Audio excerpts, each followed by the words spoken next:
Assalamu alaikum. My name is Fadwa Wazwaz, and today is Friday. It is actually the Friday right before the day of Arafah, and it's 2024. And I wanted to share with you, if I can, a post that I have done in the past.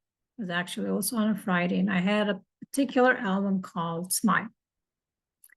And these were just kind of writings for me when things were down, and I felt like trying to reflect back on the purpose of life. Sometimes it helps to write things out and to reflect on them. So let me just share with you this post because I thought I would like to share it with everyone.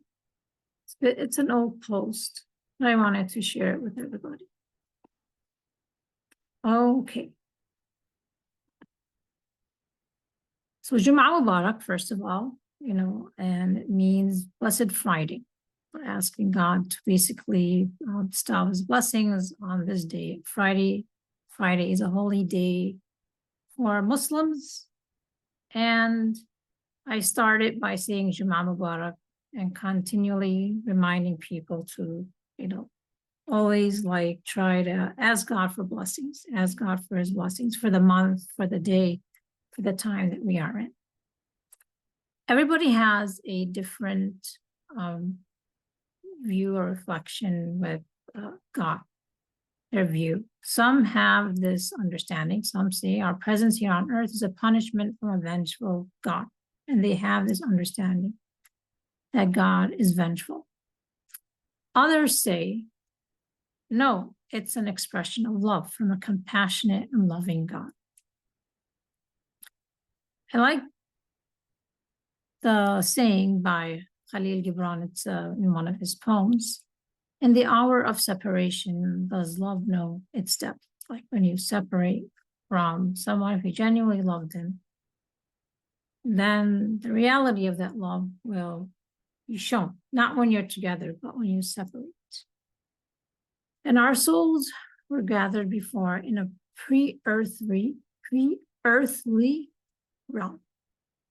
We're together, and I mentioned this more than once. And thy Lord drew forth from the children of Adam, from their loins, their descendants, and made them testify concerning themselves, saying, am I not your Lord, who cherishes and sustains you? And they said, yeah, we do testify. So we were together with God, create us in heaven. For some, the epitome or greatness or greatest beauty of paradise is the reunion of those souls, because if you studied, there's a hadith by Prophet Muhammad, upon him peace and blessings, and it talks about the seven under the shade of God, the seven under the shade of God. One of that level is those whose souls, they say, they come together for the sake of God. They love each other for the sake of God, such a degree that the prophets and even the martyrs are envious of them. These are people whose souls, they say like birds of a feather flock together. These souls, they come together specifically just for the sake of God. They love each other just for the sake of God. So they're like birds of a feather.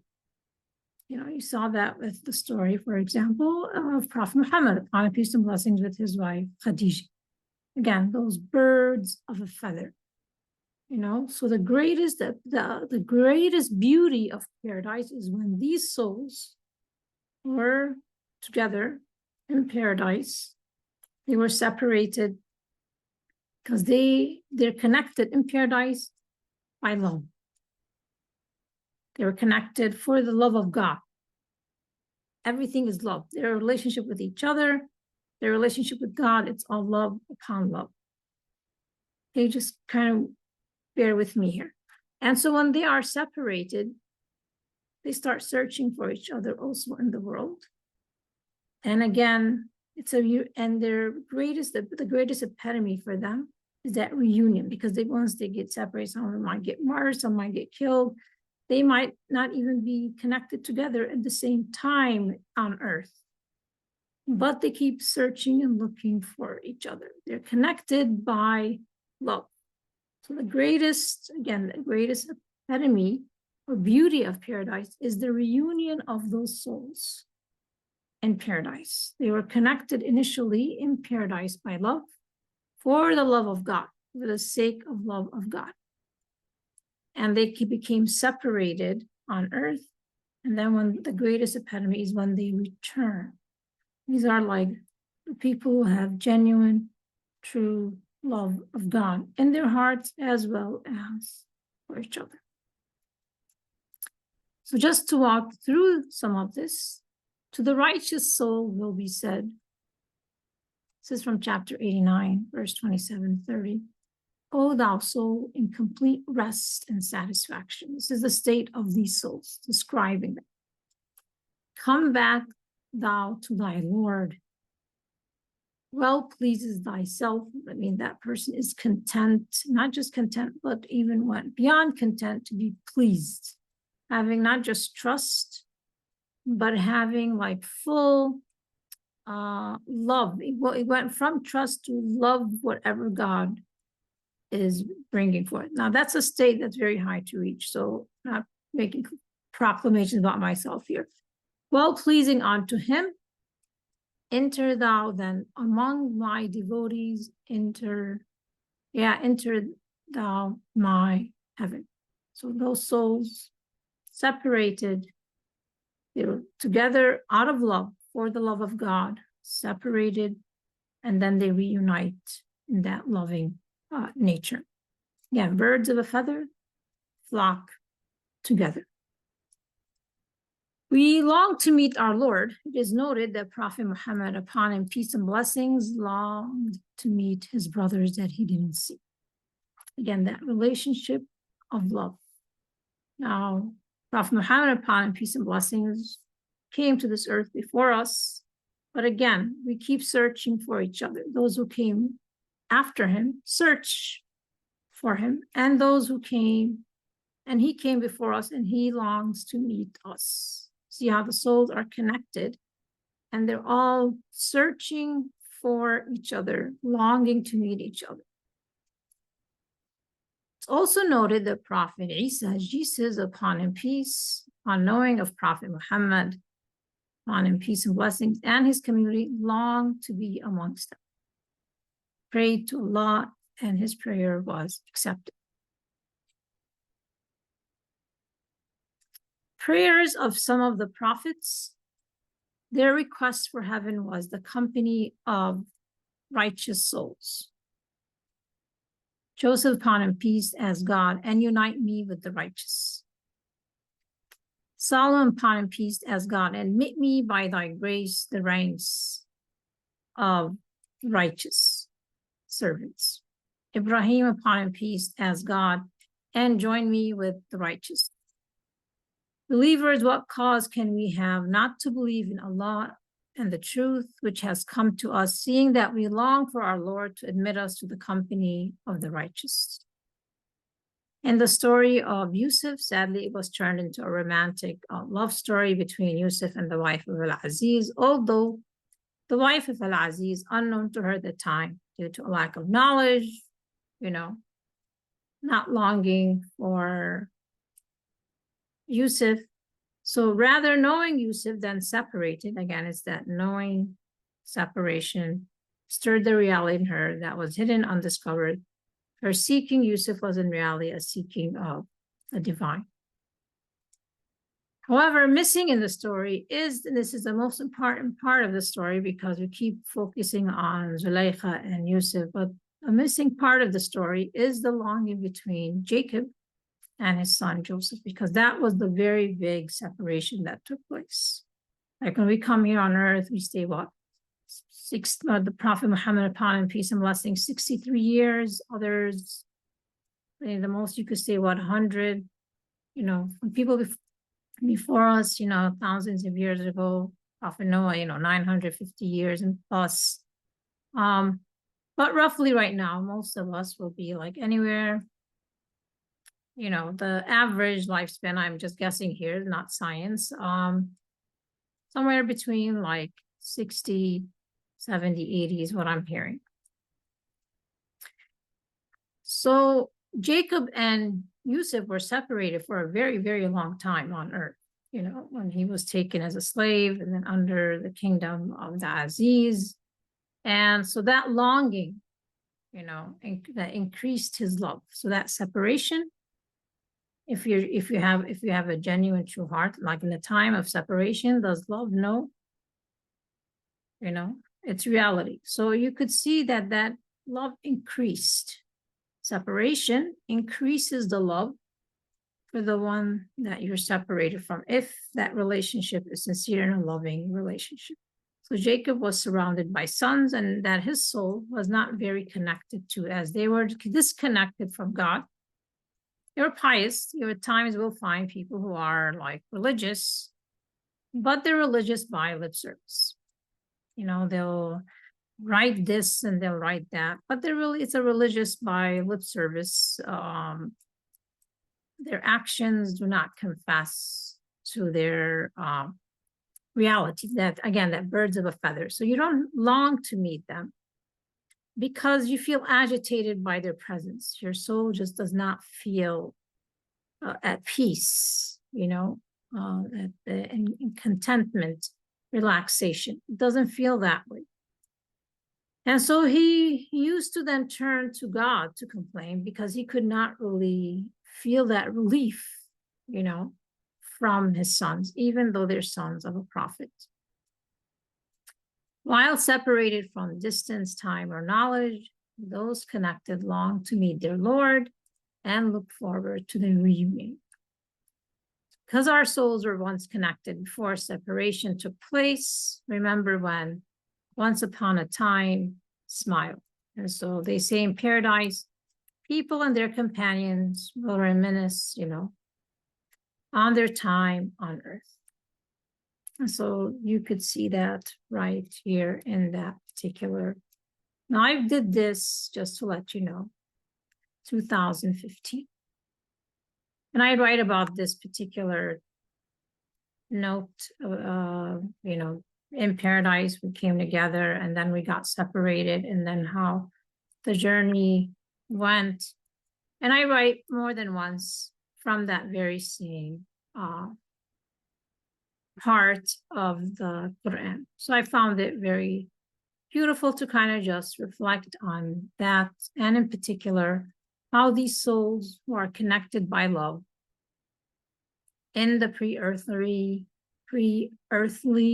realm, how when they were separated again, they kept searching for each other in the earthly realm, even while they were separated by time or distance or even knowledge of each other. They continued to keep, you know, searching for each other, and they are longing, whether, you know, those who became before us longing to meet us, you know, or those who are, you know, came after longing to meet those who came before, and those, you know, who are separate, even like they came on earth at the same time, longing to meet each other. So you could see that beautiful, again, birds of a feather flocking together.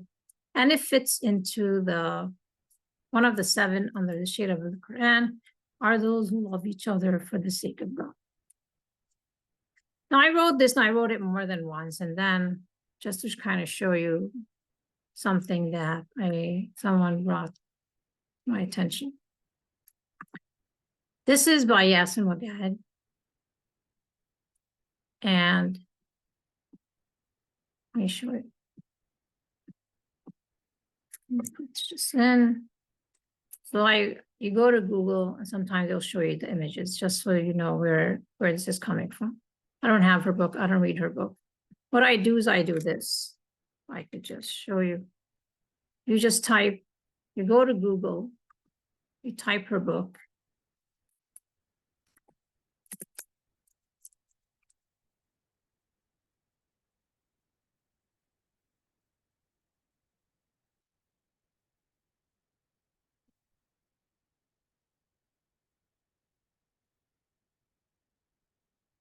And so you go to images, and at times you'll see some of those people like will have those images over here. So I'll say here, like at the beginning, then you can kind of like increase size. And so here you have at the beginning. And what I just described to you right here, and there are other posts similar around that same time. She goes ahead and she takes it and she promotes it as her writing. We all began with God. He created our heart and soul to know him and love him. When we were with God, we were whole. Then the separation came. We had a noble journey to take. We were chosen to come down to this world. It was not a punishment, see? Some say our ears on punishment, others say it's compassionate, loving God. So she literally comes and takes my writings without giving any credit, any attribution. She just, her and her whole like tribe, they wait for me to write something. They take it and then they go ahead and they put their name on it. And she goes around the globe promoting herself. And they're scanning it as though this is her writings. Came out. I believe I waited for her because I knew that she does this habit of whenever I write something, she takes it. So I wanted her to like miswrite what she takes from me, misrepresent it, so that I can then correct her and show her that how she misunderstood what I said. Again, she just takes my writings and promotes it as her own. It's really pathetic, but this is literally what she's been doing. And this came again. This was written on October 22nd, 2015. She reads every single post I write, because as soon as I finish writing a post, no sooner do I just finish writing this post, did I not see it rewritten in her own words and then being quoted all over the internet with that post as though she was the original writer of this post. And instead of people saying, hey, you should put the person's name there and say that belongs to Fadwa Wazwaz and you were inspired by it, and this is where you got your inspiration from, but they don't want to do that. She wants to benefit herself, promote her social platform, but too arrogant, too proud to say that I was inspired to write my books from this writer on Facebook that I saw her post and I saw her writings. I am too arrogant to acknowledge that that's where I got my ideas. So I just wanted to mention that today, Friday, but you could see again our souls are agitated. I don't long to meet her, not in this earth or even in the hereafter. Almost like if God allows you to go to Jannah out of his grace and mercy, I can tell you, I really don't long to meet her. Our souls are agitated. Because when I write this, your aim is to correct misinformation. Some say our presence here on earth is a punishment from a vengeful God. This was regarding reading and listening. Some individuals were going into God bashing mode and saying, all of this stuff about God. And so you wanted to take them on a journey and say, there's another way to look at it. And here you are, listening to people and then helping them look at another view. And your aim is to elevate the name of God, elevate the light of God, elevate the truth about God.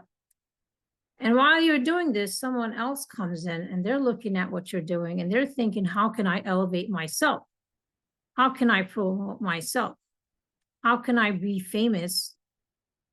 And then they take your work and all this work of you listening to these individuals and figuring out how to process this and help them see it differently. They turn around, they steal all that, and they're thinking about how to get on stage and promote themselves for someone else's research. And all of them are making claims, even though you could see they didn't even understand what this is about. It's really disheartening, you know, in our community when you see people who are very they're full of self-interest.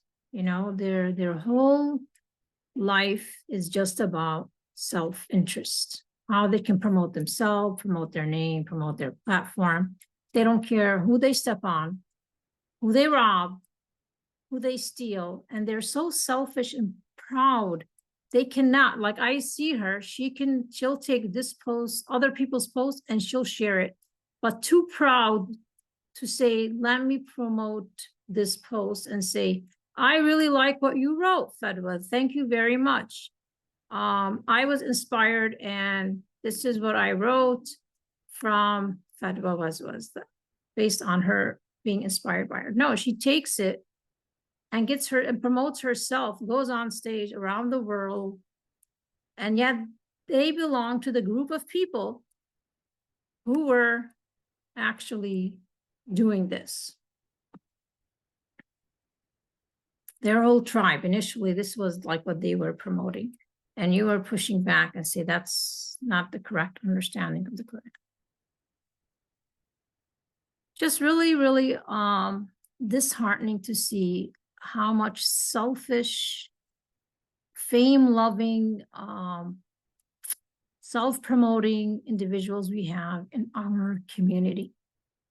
And the level that they would stoop to steal other people's work and writings is just very, very, it makes a person like feel like not wanting to continue to do this work. Because as soon as, like, you know, you spend your time and your effort and your prayer and your reflection, and then you get it out there, and then the next thing you know, boom, they just all rush to steal it and then to promote it on as their own. It's like, how much effort does it take for you to cite the original author and show them respect for doing the work and writing? How difficult is that for you? But this is a major issue in our community. As much as you tell our community this has to be addressed, they continually to find ways and ways and ways to just steal, steal, and steal, you know, and say, well, if I don't steal, someone else will steal. That's literally like how they function, her and her tribe. So I just wanted to put that out there because she made a name for herself based on my posts and my writings. I have 2 Facebook profiles, just to let you know. This